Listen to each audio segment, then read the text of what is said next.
ខ្ញុំថាខ្ញុំឲ្យម៉ែទៅដនដឹងកូនគេខានមិនបានទេកូនលងចិត្តជ្រៅទៅហើយគេលួអីវ៉ាន់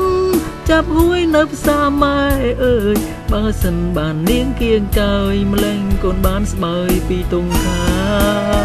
ចិនលួពេញផ្សារកូនថាស្អាតមានតែមួយនឹងកូនគេបងគួប$5,000ឲ្យធ្វើយ៉ាងណាជីវ៉ាបងគ្មានទេថ្លៃម៉ែថាលក់មេហើយលួទាំងកូនវាបីលក់ស្រែលួ